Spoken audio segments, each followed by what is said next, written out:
Pablo de Tarso, el heraldo de Cristo resucitado. Parte 1.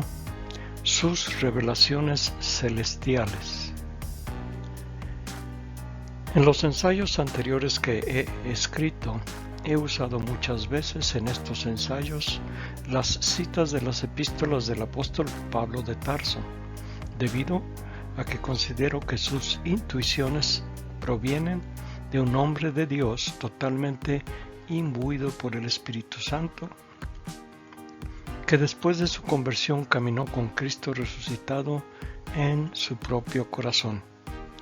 Esta es una de las razones por las que a menudo se considera a San Pablo como la persona más importante después de Jesús en la historia del cristianismo.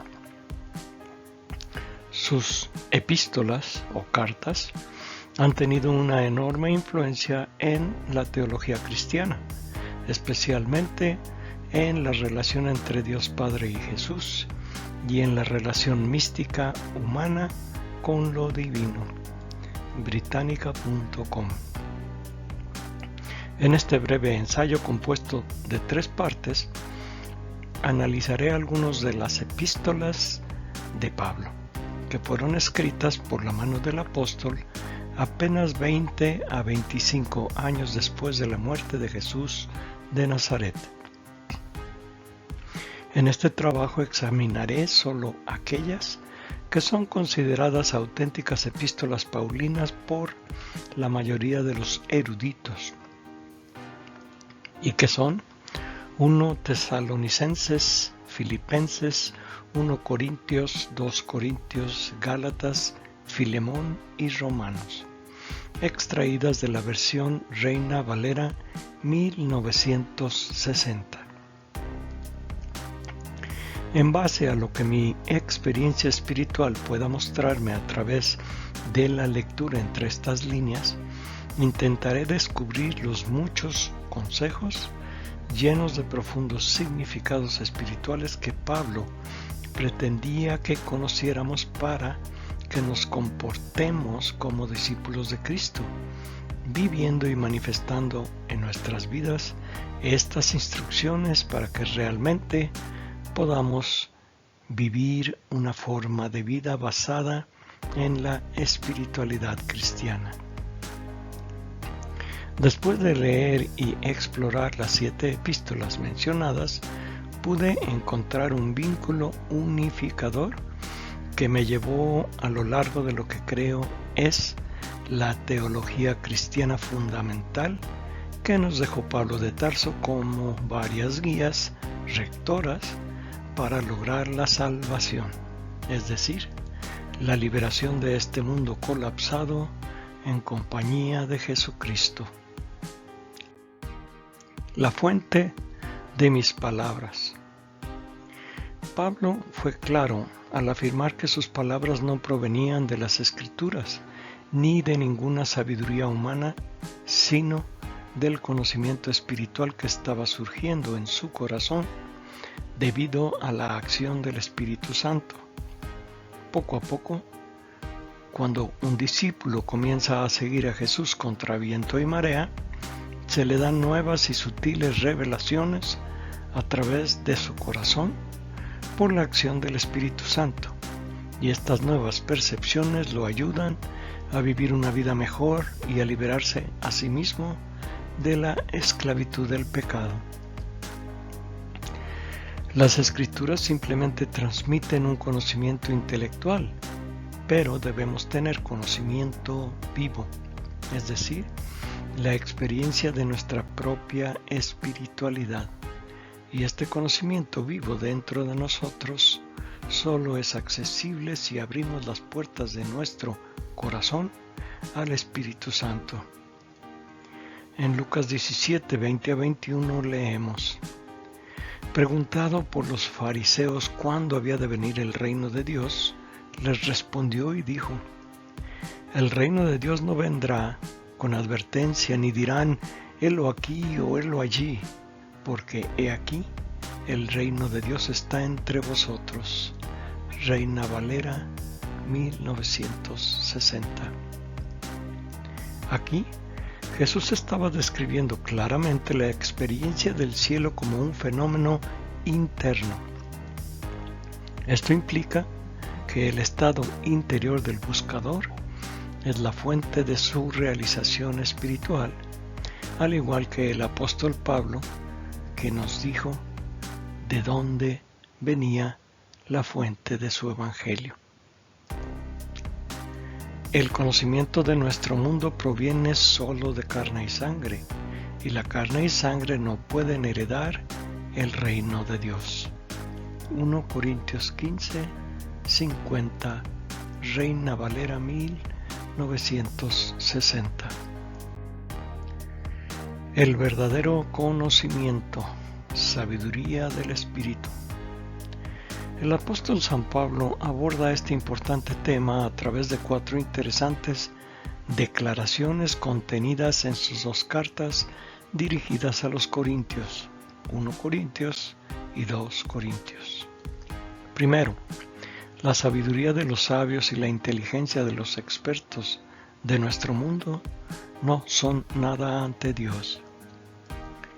Nuestro Padre Celestial es sabiduría pura, y dado que la existencia de Dios no puede ser probada a través de la mente y el uso del razonamiento, estos son los límites del conocimiento de nuestro mundo.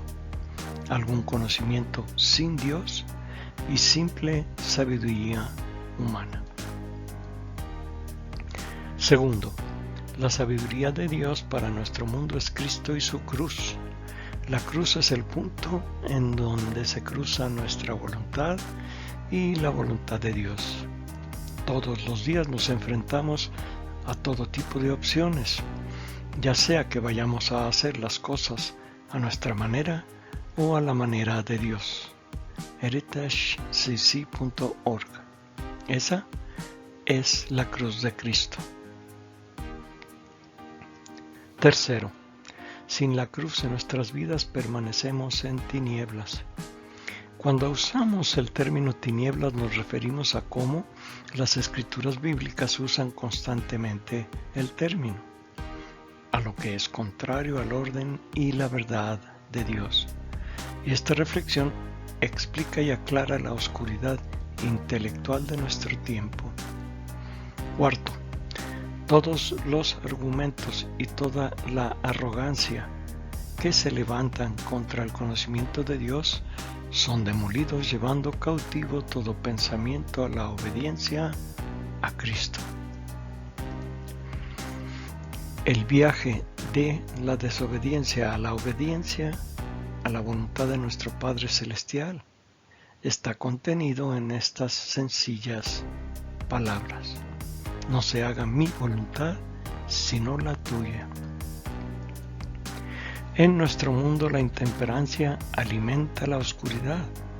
Podemos ver que la intemperancia es severa y significativa en nuestro tiempo, porque de hecho, como también enseña Santo Tomás de Aquino en la Suma Teológica, los pecados de intemperancia tienen un papel particularmente poderoso en el oscurecimiento del intelecto.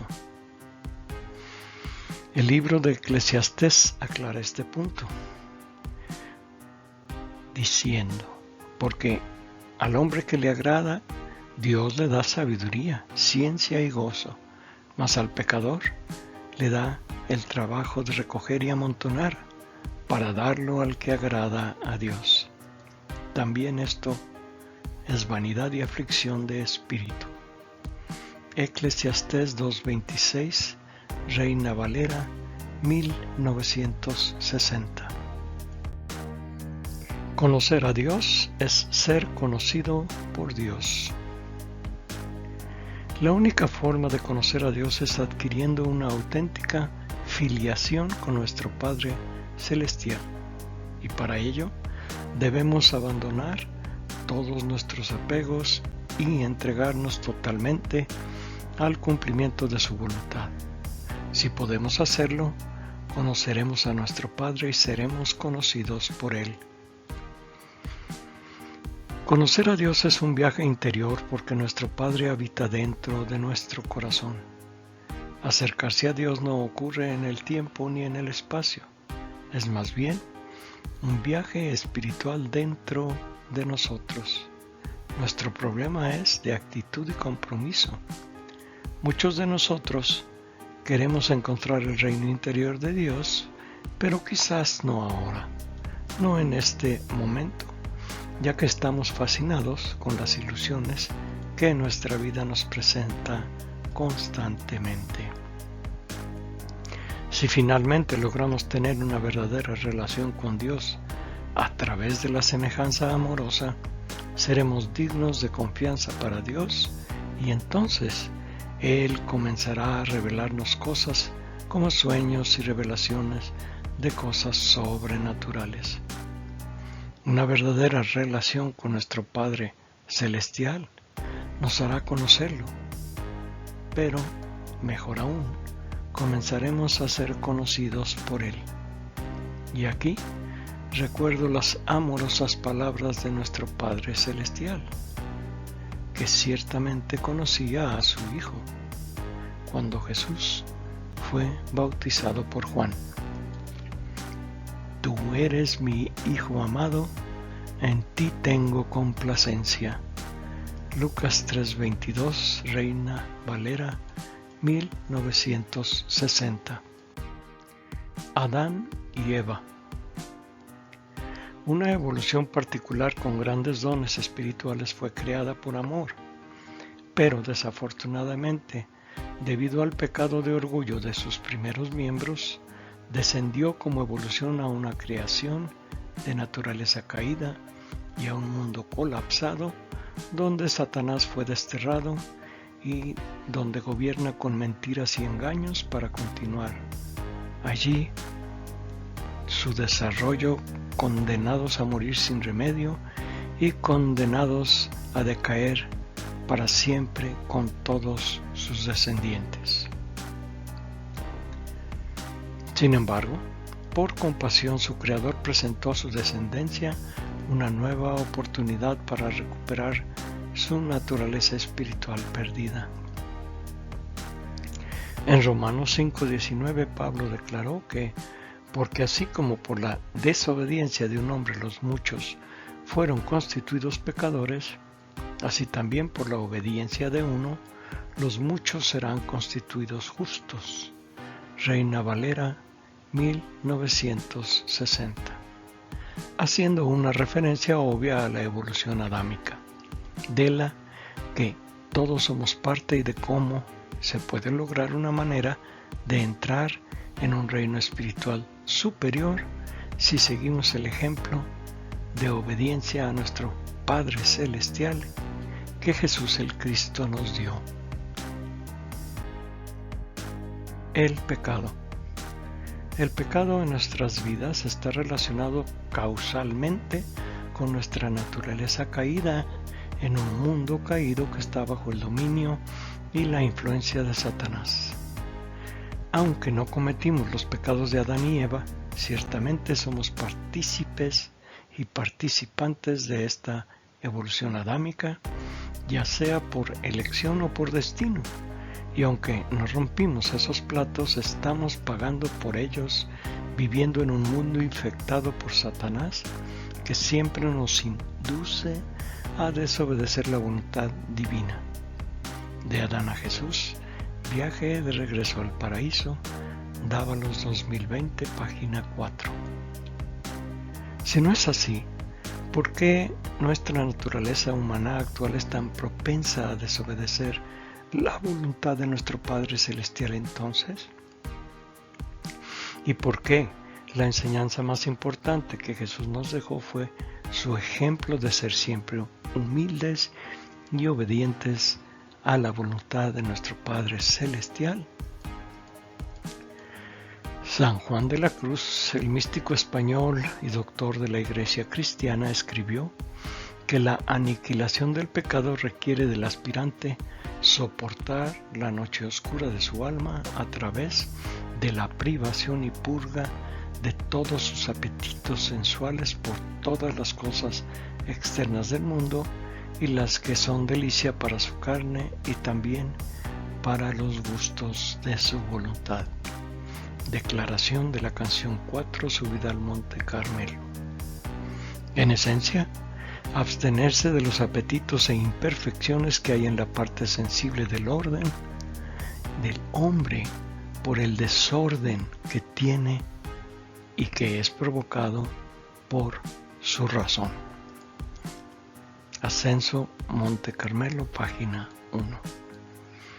Para eliminar el pecado de nuestras vidas, Pablo revela en su epístola a Romanos un tema muy interesante y crucial: la cruz de Cristo, y declara: sabiendo esto, que nuestro viejo hombre fue crucificado juntamente con él, para que el cuerpo del pecado sea destruido, a fin de que no sirvamos más al pecado. Romanos 6.6, Reina Valera 1960. La voluntad de Dios. El ejemplo más importante que Jesús de Nazaret nos dejó en su vida exaltada fue su impecable obediencia a su Padre en el cielo, incluso hasta su muerte en la cruz.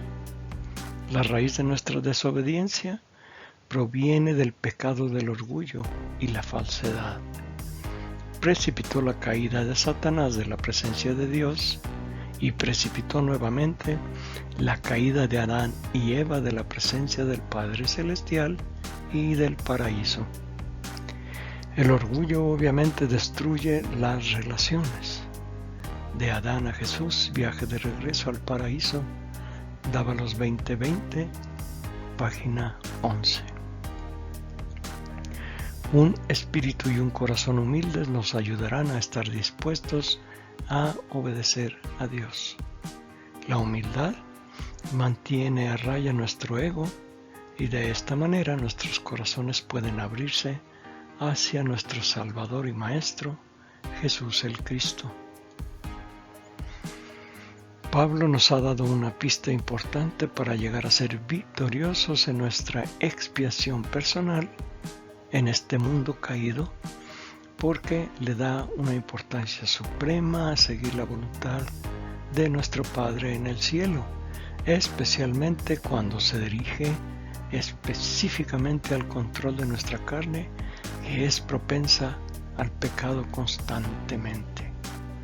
Si ganamos la batalla contra nuestra carne, recibiremos el Espíritu Santo y comeremos del pan de vida de las manos de Cristo.